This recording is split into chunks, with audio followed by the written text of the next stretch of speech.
Okey, Assalamualaikum dan selamat pagi.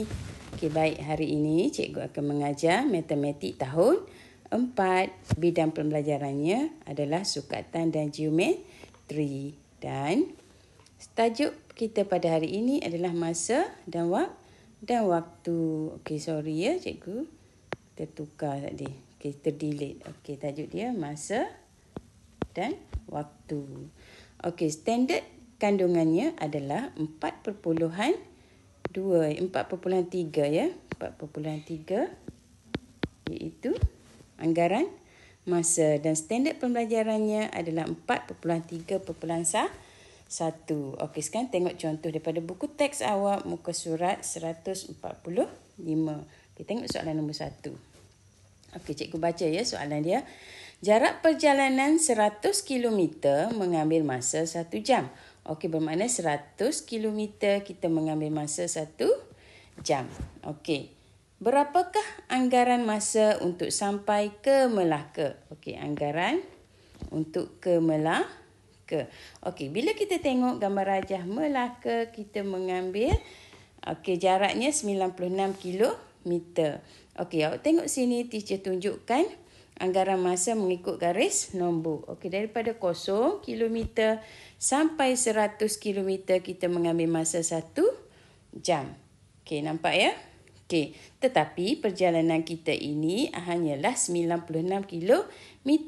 Setakat ni tak sampai lagi 100 km. Bermakna 96 kita kena tambah 4 km lagi. Cukup 100 km kan? Okey, bermakna 96 km ni sudah hampir, hanya 4 sahaja lagi untuk sampai 100 km. Bermakna kita mengambil masa, anggaran masanya adalah lebih kurang 1 jam.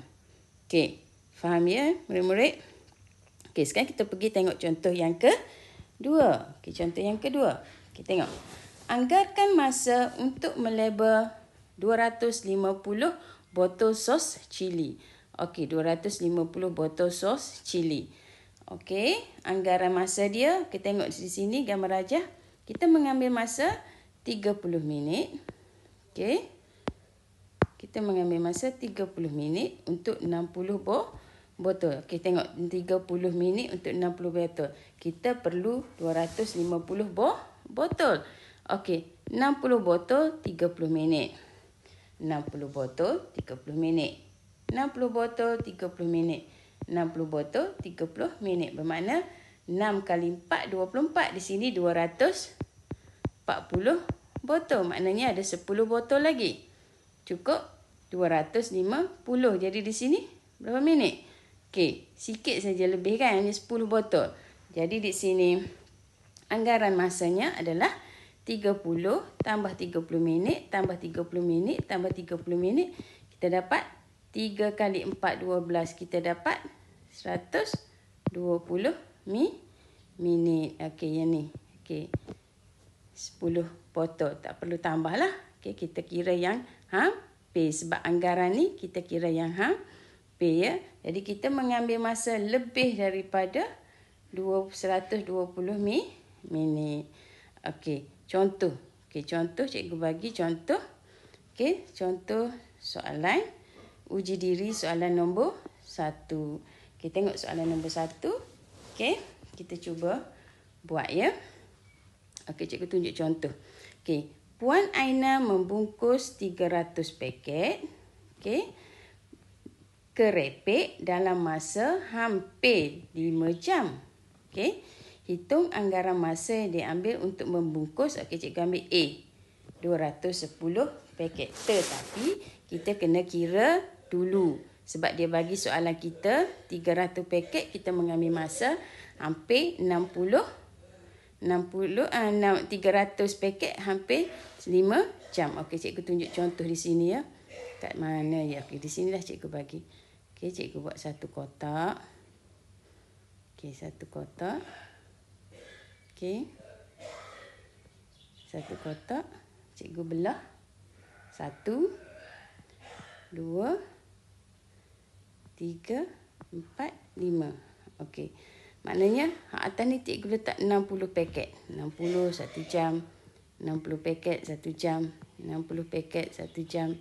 60 paket 1 jam. 60 paket 1 jam. Okey, nampak? Bermakna cukup 5 jam 300 paket. Tapi soalan dia nak 2,100. Tak? Okey, 2,100 ke yang mana? Oh, sorry lah cikgu tunjuk contoh yang ni, yang B. Okey, cikgu tunjuk contoh B. Okey, kita tambah. Okey, cikgu tambah kat sini. Okey, kita tambah kat sini.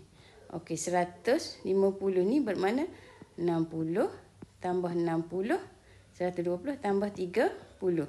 Bermakna 60 tambah 60 sini 1 jam. Ini 1 jam. Okey, yang ni separuh.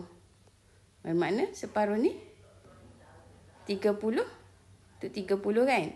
Jadi 30 ni adalah 30 minit. Okey, jadi jawapan dia, anggaran dia berapa? 2 jam 30 minit. Okey, cikgu harap awak faham. Okey, sekarang kita pergi kepada standard kandungan seterusnya. Okey, tengok standard kandungan seterusnya. Okey, hari ini cikgu belajar 2 standard kandungan. Okey, kita pergi standard kandungan 4.4 perkaitan alaf, abad, dekad dan tahun. Okey. Jadi standard pembelajaran kita 4.4.1. Okey, contoh. Okey, tengok daripada buku teks awak ni, muka surat 146. Okey, ni awak ni. Okey, awak. Okey. Umur saya 10 tahun. Umur awak 10 tahun. Okey. Okey. Seterusnya, kita tengok rumah Bugis berusia 100 tahun. Okey, 100 tahun lama lagi. Okey, lagi masjid kuno yang dijumpai berusia 1000 tahun. Oh, lama lagi. Jadi perkaitan dia melibatkan 10 tahun, 100 tahun dan 1000 tahun. Jadi cara mudah untuk awak hafal, okey, cikgu nak awak ni, awak tulis ni nota yang cikgu bagi ni. Okey, awak tulis dia melibatkan 1 dekad dulu. Okey, 1 dekad yang dekat dengan kita. 1 dekad sama dengan 10. Okey. 1 dekad sama dengan 10 tahun. Okey, 1. Yang kedua 1 abad. 1 abad 10 tambah 0 100 tahun. Dan yang ketiga 1 alaf. 1 alaf sama dengan 100 tambah sebiji lagi sifar. Tambah lagi 1 lagi biji sifar. Okey, jadi dia 1000 tahun. Okey, cikgu harap awak faham dan awak perlu ingat. Yang ni awak perlu ingat. Awak perlu ingat. Okey, contoh. Okey, contoh uji diri. Okey. Jadi awak lengkapkanlah. Okey, 1 dekad berapa tahun? 1 abad berapa tahun? Dan 1 alaf berapa tahun? Okey, itu saja untuk hari ini. Cikgu harap awak boleh faham dan awak boleh belajar dengan baik. Okey.